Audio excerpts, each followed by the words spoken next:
Hello and welcome from a very rainy and gloomy Germany. But if you clicked on this video, it's probably because you're wondering how life abroad is. And I'm in my 20s and came to Germany for 6 months for an internship. And I just want to give you the real, breakdown of how life abroad is. If you wanted to watch a video about Instagram girly, finding herself in a different country, then you clicked on the wrong video because I really want to be real in this video. And yeah, I hope you guys enjoy it. But now I'm going to a coffee shop because I cannot film outside. It's too cold and it's rainy and I just want to get inside. And my camera is getting wet, so...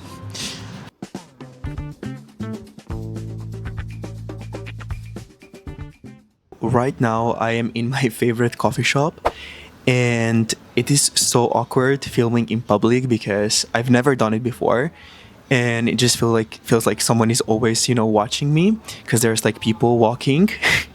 But we need to get over this social anxiety.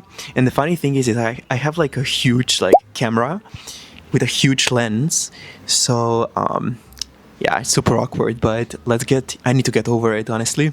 One of the things that I really wanted to talk about is the loneliness that you can experience when you are abroad. This is just like very common that people can experience that, but especially when you go alone. So if you're an introvert, thankfully I'm an extrovert. So I just approach people, and I literally approach people on the first week in a coffee chat and in a coffee shop, and we started talking and we became friends. But if you're an introvert, it's also great because you are kind of forced to put yourself outside of your comfort zone and approach people. So yeah, this is something that you can expect if you go alone.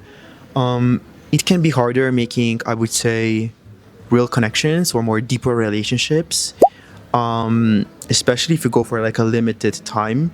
But at the same time, it's a wonderful experience, and it's a wonderful experience to learn how to kind of communicate and put yourself out there. So yeah, for me, it was very positive because personally, I really enjoy my own company as well. Like, I have no problem being, coming here, to a coffee shop completely by myself and, doing this. So for me, it's not really a problem to be by myself, but I know a lot of people who really struggle with that. So yeah, this is one of the I would say negatives. I mean, not negatives, but one of the challenges that you might have if you are not very extroverted, or if you have social anxiety. It could be a problem. But if you look at it positively, it kind of makes you jump out of your comfort zone. So yeah, I would definitely still recommend it, but just be prepared that sometimes maybe it's not easy. I wanted to add one more thing. So if you're coming to a different country by yourself, it is much easier if you go for like a student exchange or an internship like I did, because you meet other students and other interns. I feel like the more difficult part is if you go like completely alone and just get a full-time job, and then you kind of have to integrate yourself. So if you're going for an internship or if you're going for student exchange, I think you shouldn't really have a problem because you meet a lot of the same, what I mean? You meet a lot of the people who are kind of in the same boat as you. So yeah. Okay, so I'm back home because filming in public was a bit too stressful for me. So I decided to come back home. And I actually wanted to show you my room and what you can expect when renting in Germany, at least in Dusseldorf. So yeah, this is my hospital bedroom. I call it a hospital bedroom because it basically looks like a hospital.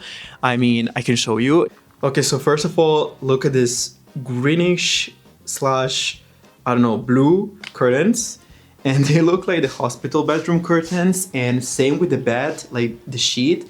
And everything is like so white. And then I have this like moving tray like this. And it's like literally, I mean, It's like a hospital bedroom. So regarding the accommodation, for this room, and I have roommates, I am paying 610 euros, which is way too much. Like I'm pretty much overpaying a lot. But I had to go with this room because finding accommodation is so hard, especially if you don't know the language. And I came here for 6 months because my internship is like 6 months long, and I had to go with a company and not a private person renting out the apartment because, people who are renting out, they usually want for you to sign the contract for a full year. So if you're going for an internship or an exchange for a full year, it's much easier to find the accommodation. But for 6 months, it's really, really difficult. So basically, I had to go with, this company, and I am definitely overpaying for this accommodation. I would start looking for accommodation very, very early because, yeah, it's very difficult to find, and there's so many scams out there. I actually know a friend who went to study not study, but she went for an internship to, I think, Switzerland. And she basically got scammed, and when she arrived, there was no apartment there. So be careful, and yeah, just start looking as soon as possible. As you can see, I am in a different setting right now because I deleted half of the files before putting them on the computer, and I have to refilm that.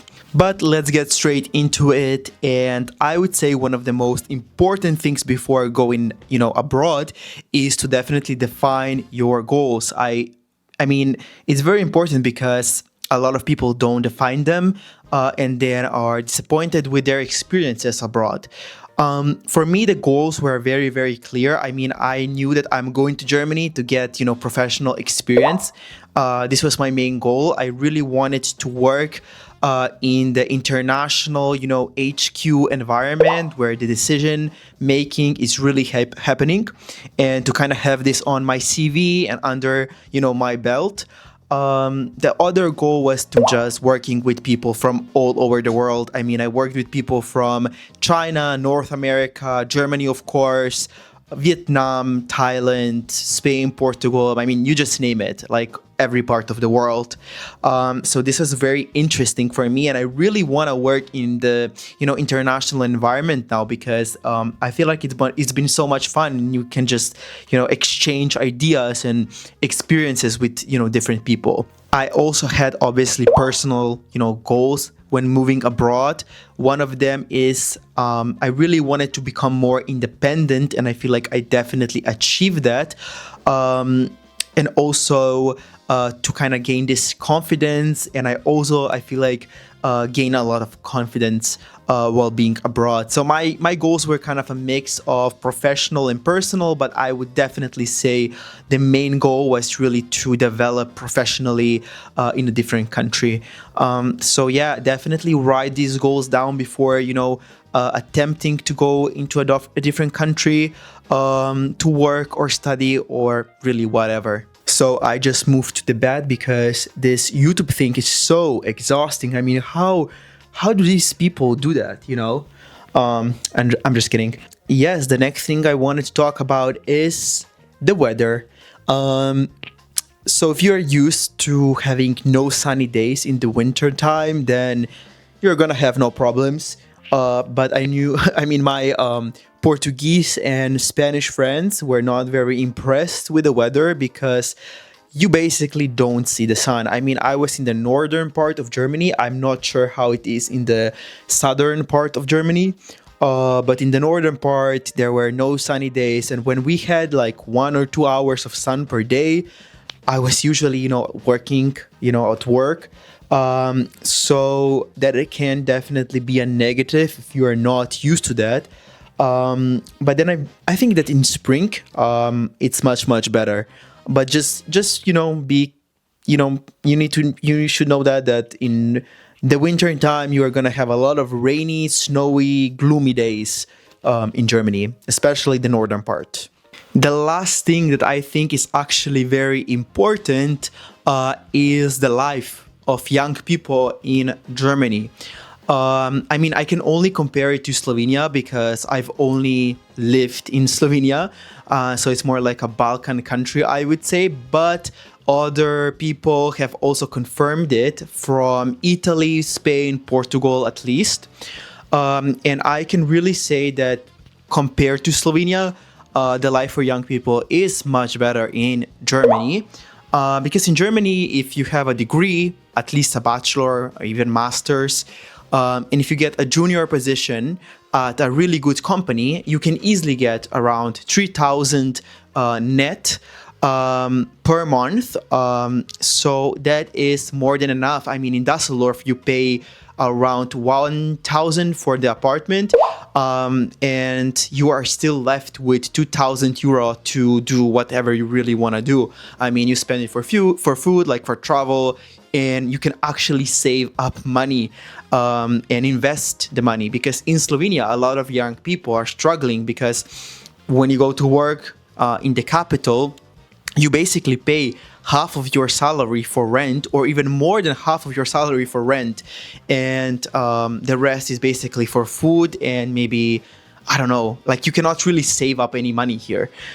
It's really, really bad unless you already have the apartment that you get from your parents or whatever. So it's much better, I would say, in Germany than here, because at least you can afford to save up some money there as a young person.